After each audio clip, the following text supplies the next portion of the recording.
Hello मेरे प्यारे मित्रों, शालोम। आप सबको शांति मिले। मैं आज आपको हिब्रू के अल्फ़ाबेट्स सिखाऊंगा बहुत ही आसान तरीके से। हिब्रू इतना कठिन नहीं है दोस्तों। अगर हम चाहें तो क्या कर नहीं सकते, बहुत कुछ कर सकते हैं। मैंने भी हिब्रू सीखा, इसलिए मैं आज सिखाने के लायक हो गया। दोस्तों, ईसाइयों के लिए तो हिब्रू सीखना बहुत ही ज़रूरी है, क्योंकि ओरिजिनल बाइबल तो हिब्रू में ही लिखा गया है। इसलिए अगर आप हिब्रू नहीं पढ़ोगे तो हिब्रू बाइबल भी नहीं पढ़ सकोगे। अगर आप हिब्रू बाइबल नहीं पढ़ोगे तो सच्चाई से कोसों कोस दूर रहोगे, क्योंकि तर्जुमा या अनुवाद किए हुए बाइबल जो हैं वो सैकड़ों नहीं हज़ारों गलतियाँ आपको मिलेंगे। आज एक ही रास्ता है। अगर आप सच्चाई में आना चाहते हैं तो आपको हिब्रू भाषा सीखना है और हिब्रू भाषा पढ़ना है। तो आइए हम सीखते हैं पहले अल्फ़ाबेट। अलेफ, बेत, गिमेल, दालेत, हे, वाव, ज़ाइन, खत, त्यत, योद, काफ, लामेद, मैम, नन, समेख, आइन, पे, सादे, कौफ, रेस, सिन, ताव। अभी यहाँ तक तो हमने अलेफ से ताव तक पढ़ा। अभी आपको एक बात बताऊं, ज़रूरी बात। अलेफ शुरुआत का अक्षर है, ताव अंतिम का अक्षर है। हमारे मसीहा ने प्रकाशित वाक्य में बोला है, मैं अलेफ भी हूँ और ताव भी हूँ। अलेफ का मतलब शुरुआत होता है, ताव का मतलब होता है अंत। सो मैं आदि भी हूँ, मैं अंत भी हूँ। तो अब इसके मीनिंग्स देखते हैं, इसके अर्थ देखते हैं। कुछ शब्द आप सीख भी जाएंगे। अलेफ बेत सीखने के साथ साथ आप कुछ शब्द के अर्थ भी सीखेंगे। तो आइए फिर शुरू करते हैं। अलेफ से एलोहिम। एलोहिम का मतलब होता है सर्वशक्तिमान। यह हमारे पिता का शीर्षक है, टाइटल है एलोहिम। एलोहिम का मतलब होता है सर्वशक्तिमान। बाइबल में बहुत बार हज़ारों बार एलोहिम शब्द आया है, तो एलोहिम ही बोलना है।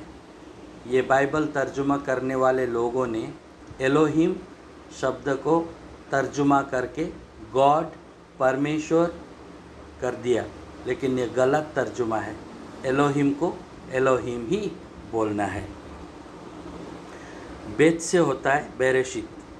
बेरेशित पहला किताब, हमारे बाइबल में पहला किताब, जिसको हिंदी में उत्पत्ति, अंग्रेजी में जेनेसिस कहते हैं, वो भी गलत तर्जुमा है। बेरेशित उसका नाम है। बेरेशित का मतलब होता है आरंभ में। जितने भी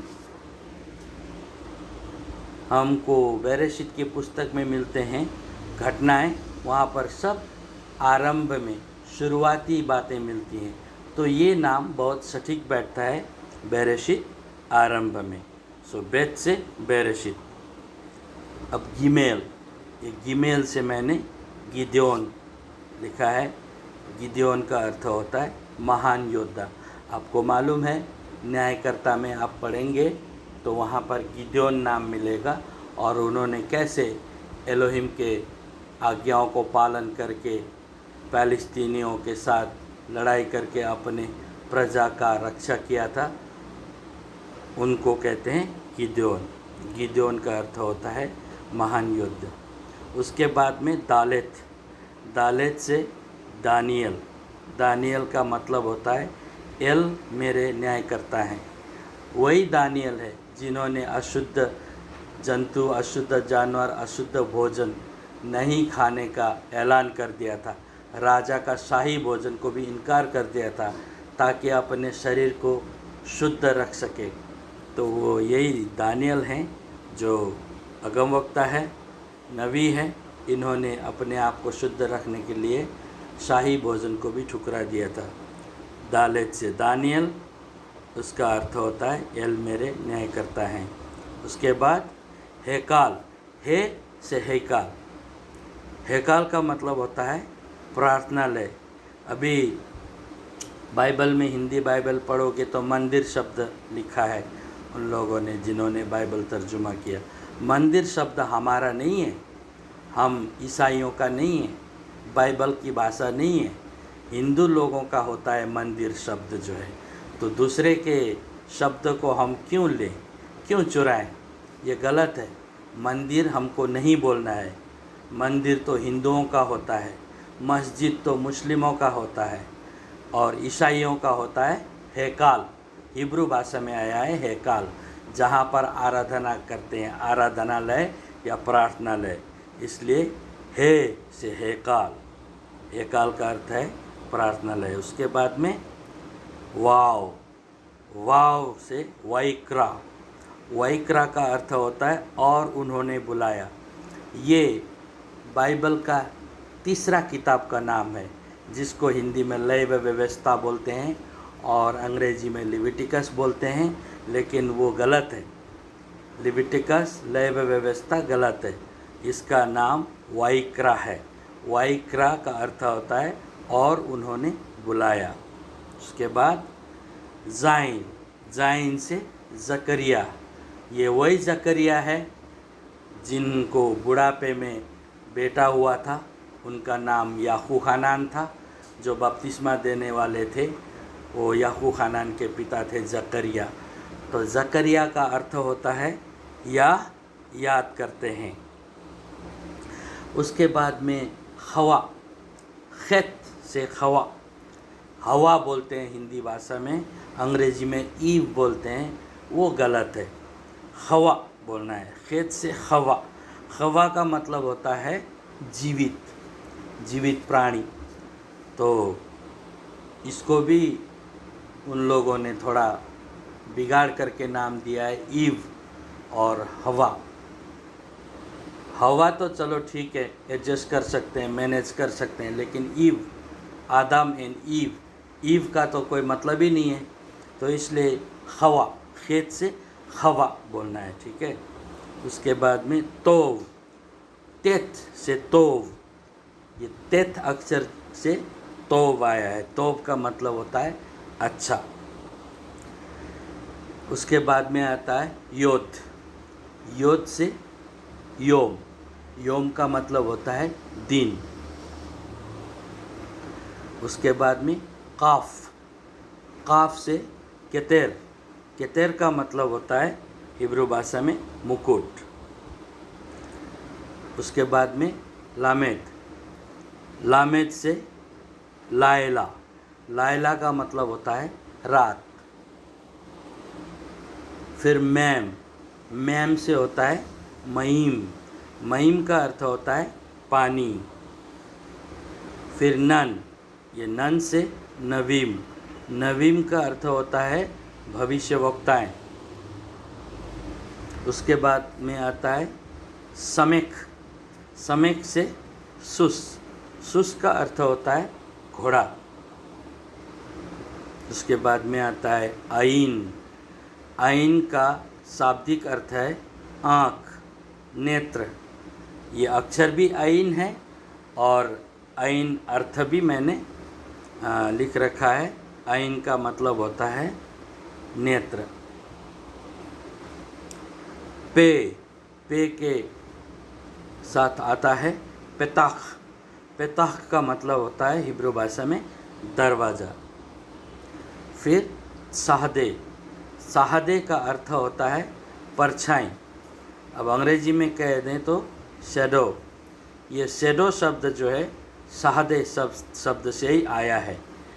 इसीलिए मैं कहता हूँ हिब्रू जो है सभी भाषाओं की माता है, क्योंकि हर एक भाषा का कोई न कोई अक्षर जो है, कोई न कोई शब्द जो है हिब्रू से जुड़ता है। तो शहादे का अर्थ होता है परछाई, और शहादे से ही शैडो आया है। उसके बाद में आता है कौफ। कौफ से केदुशा। केदुशा का मतलब होता है पवित्रता। उसके बाद में आता है रेश। रेश से होता है अर्थ सर या हेड। रोश भी कहते हैं सर को, तो यहाँ पर रेश आया है। रेश का अर्थ होता है सर। फिर उसके बाद में शिन। शिन से शेमा। शेमा का अर्थ होता है हिब्रू भाषा में सुनो। शेमा इज़राइल, सुनो इज़राइल, ऐसा बोला गया है बाइबल में, तो इसलिए शेमा का मतलब होता है सुनो। लास्ट में और अंतिम में ताव। ये ताव जो है, ताव से तोरा। तोरा का अर्थ होता है व्यवस्था या नियम, जो मूसे ने हमारे लिए एलोहिम के द्वारा दिया था, वो तोरा, उसको व्यवस्था या लॉ कहते हैं, नियम। तो यही तोरा, यही नियम, यही व्यवस्था ईसाई लोग मानने के लिए तैयार नहीं होते। वो बोलते हैं वो तो यहूदियों के लिए है, हमारे लिए नहीं। लेकिन ऐसा नहीं है, सभी वचन हमारे लिए ही है, हमको मानना है। अभी तोरा में क्या लिखा है? शबात मानो बोल के लिखा है। तोरा में लिखा है सभी 7-8 प्रकार के पर्व है, उनको मानो बोला है। तोरा में क्या लिखा है? गंदगी नहीं खाना, अशुद्ध जानवर नहीं खाना, सूअर नहीं खाना, और अशुद्ध जानवर जो लेवी 11 अध्याय में लिखा है वो नहीं खाना बोल के लिखा है। लेकिन ये सब मानना नहीं चाहते, इसलिए हमारे एलोहिम नाराज़ हैं हमारे बाइबल पाठ करने वाले लोगों से, क्योंकि वो पढ़ते तो हैं, पालन नहीं करते हैं। लो या तोरा आप हम सब के लिए ही है। तो भाइयों और बहनों, आपको समझ में आया होगा। अलेफ से लेकर ताव तक मैंने जो कुछ भी सिखाया है, तो आप सीखें, इसको कंठस्थ करें, लिखने का प्रैक्टिस करें, ताकि आप हिब्रू भाषा पढ़ सकें। उसके बाद में हिब्रू बाइबल भी पढ़ सके, ताकि आपको सच्चाई का पता चल सके। जब तक आप हिब्रू भाषा नहीं पढ़ेंगे, आपको सच्चाई का पता नहीं चलेगा। तो धन्यवाद सुनने के लिए। आशा करता हूँ आने वाले दिनों में आप बहुत कुछ सीखेंगे और इससे फ़ायदेमंद होंगे। धन्यवाद। शालोम। बेंगलोर से बेन याहू।